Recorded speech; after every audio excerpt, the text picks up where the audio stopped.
watch a bunch of TV and video games. It's like, no, you're supposed to be using a specific time. Specifically, you're a Christian. You're not just anybody. Specifically for the Lord. And also for your physical and mental rest. Your spiritual rest. We rest in the Lord when we read the Bible. Do you realize that? We get rest from reading this. And sometimes it's hard to understand, and sometimes I get keyed up, and I'm like, Lord, will you help me? But there's nothing like it when I've had a day in the Word. Okay.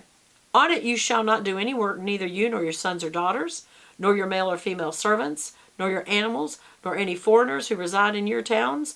For in 6 days the Lord made the heavens and the earth, the sea, and all that's in it. But he even rested on the seventh day. Are you better than God? Therefore the Lord blessed that day and made it holy. Are you treating the Sabbath day like it's holy? And some people say, well, it was actually Saturday. Okay, choose the Saturday and make it holy. You'll have a harder time to go to church. There's churches that serve on Saturday as well. Don't discount the Sabbath day. Don't discount taking time, the day, for God. You have 6 other days to do everything else, even if you have family. Ladies, if you have family, like, but my children need me to do this, that, and the other. You know what? Here's one way to make it a leisure day for you. This is what the Hebrew women did. They made their meals, make a casserole, pre-cook some food. They made all that on Saturday. So when the kids wanted something, they could just, now, could they lift a finger? They could just open it and eat. But also, don't let your kids run your life. You tell them when they can eat. You tell them when they can sleep. You tell them when they play. They don't tell you what to do. So get control of your kids too. Focus on God on the Sabbath, and your family, all your family, need to do that too. Okay? It is a day of rest. It is emotional rest. It's physical rest. And God saying, look, I made you. I know what it takes for you to run. You need some rest.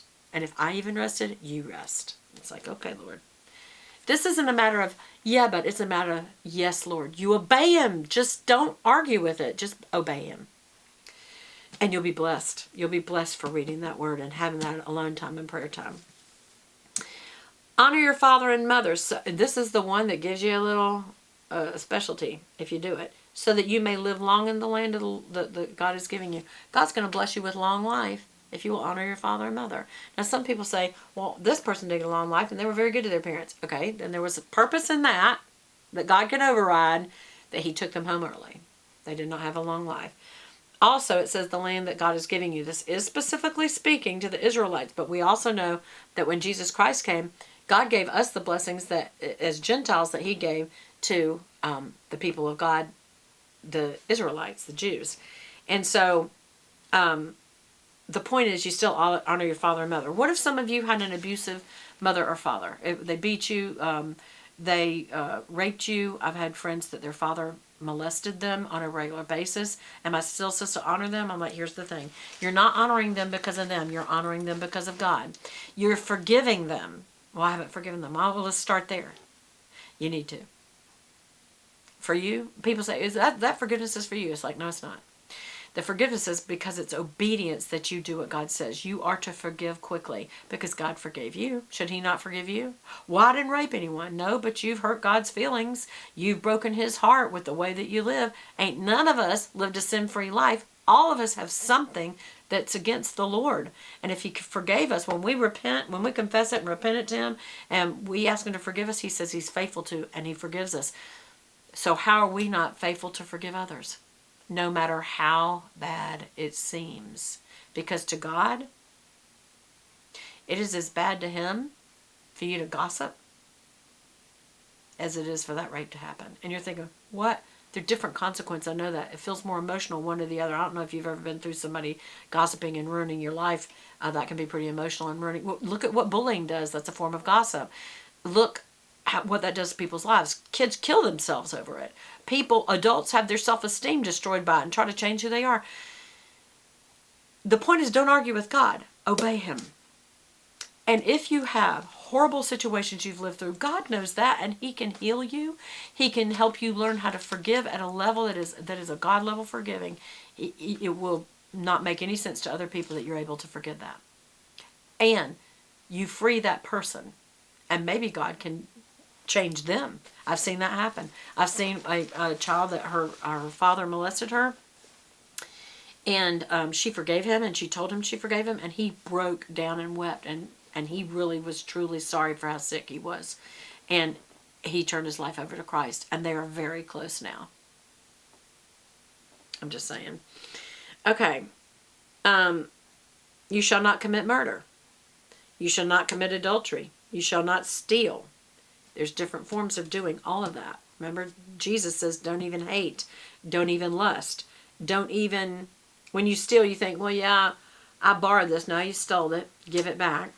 What if you've done something like take an office supply, like some pens home? I'll be honest, I've done it intentionally and unintentionally.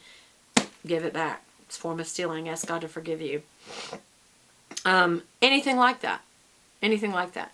I've seen someone say, well, the Lord blessed me because when I kicked that vending machine, 2 candy bars came out. It was the Lord. I'm like, that's not the Lord. That was a test. Are you going to give that one that you did not pay for back?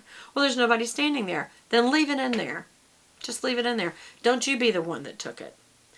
I've seen a lady that she said she got some hairspray and it didn't have a sticker on it. When she got to the register, the cashier, who was a young teenage boy, said, then you can just have it free. There was no thing saying if we misplace it, you can have it free. That is a manager's call. Actually, it's a store owner's call. I've had people try to do that for me before and say, I'll just let you have it. And I'm like, do you have, I know this sounds, you're trying to be nice, but do you have the authority to let me have it? Well, I'm like, if you can get your manager out here, I'll be happy to ask them if they would like me to. If they have the authority as a manager. But if they're not an owner and it's not their personal money, you don't really have the right to give something away. That's stealing. Not only I'd be stealing, you'd be stealing. Some people are like, Beth, I'm not going to do all that. Really? Then you're saying, no, I'll steal. I'd rather obey. And if it makes people think that you're ridiculous, or some people say, that's legalistic. No, it's not. For taking those things, that's stealing. That's not legalism. You just don't want to make a stand because it's going to cost you. It's going to make you look different. It's going to make you be a little embarrassed. But you know what? When you walk out that door, people are always thinking. And I even say, I'm sorry. Actually, I don't say I'm sorry. I'll say I'm sorry if this seems odd to you. But I'm a Christian. I have to be honest. I have to not steal. And when you walk out that door, I guarantee you they're thinking, that's one of the few Christians I've seen that actually practices what they preach. Or, I want to find out about this Christianity stuff. You never know what God can do with your witness. Okay, next. Do not give false testimony against your neighbor. Some people think that's in a court of law. Yes, absolutely. No, you do not lie in court. You don't lie, period. You don't lie against your neighbor. You don't lie at all. How do I know that? Because the Bible also tells us that the devil is a liar, and he's the father of all lies. People say, well, I just told a little untruth. It's a little white lie. There's no such thing. Don't listen to the devil. Listen to the Lord. That's the devil trying to trip you up and get you to do what he wants you to do. Don't do it. And the last, do not covet your neighbor's house. Do not covet the wife, the female or male servant, his donkey, or anything else that belongs to your neighbor. Coveting means that you want what they have. And some people take this to a further level and say because you would be willing to kill to get it. No, it's not just that. It's not just that. It's that you're wanting what they have. You're jealous for it. You're covetous of it. And that's not how God wants you to spend your mental time. Certainly he doesn't want you to kill them for it or steal it from them. But it's even the heart behind it. The heart behind all this is what breaks God's heart when we break his laws. When the people saw the thunder and lightning and heard the trumpet and saw the mountain smoke, and they trembled with fear, they stayed at a distance, and they said to Moses, speak to us yourself and we will listen, but please do not have God speak to us or we'll die. They're starting to realize it, that he's holy. And Moses said to the people, do not be afraid. God has come to test you so that, this is verse 20, the fear of God will be with you and it will keep you from sinning. That's true today. When we talk about the fear of God, when we realize how holy he is, it should have an impact on us to the level, and you would call that fear, that you won't sin. You won't sin again. The people remained at a distance while Moses approached the thick darkness where God was. all through the Bible we find, don't be afraid, don't be afraid. God tells us don't be afraid. And God wasn't trying to scare people with this. And it's that he's showing how powerful he is, that they can trust him, know that he's the true God, and that they can obey him.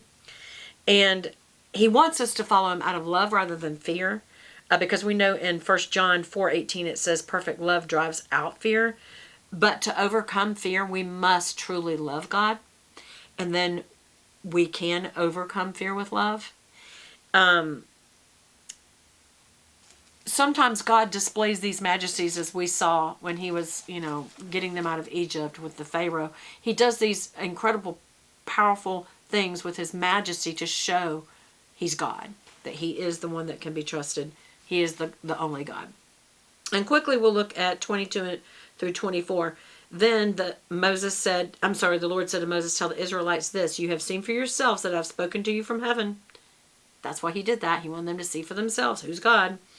Do not make any other gods to go along beside me. Do not make for yourself gods of gold and silver, or gods of gold or gods of silver.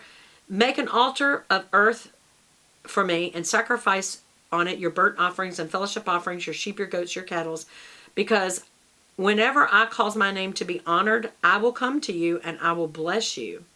So you want to do this because God comes to receive that to give you a blessing, to receive that worship and to give you a blessing. If you make an altar of stones, do not build it with dressed stones. For if you defile it when you use a tool with it. And do not go up to my altar on steps, or your private parts will be exposed. That causes people to lust. Why could they not use a tool? Because they would be using tool to carve that stone, which is making an idol. Does that help?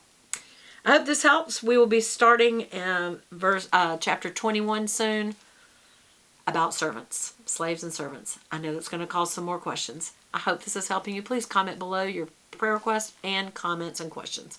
And I'll talk to you again soon. Bye!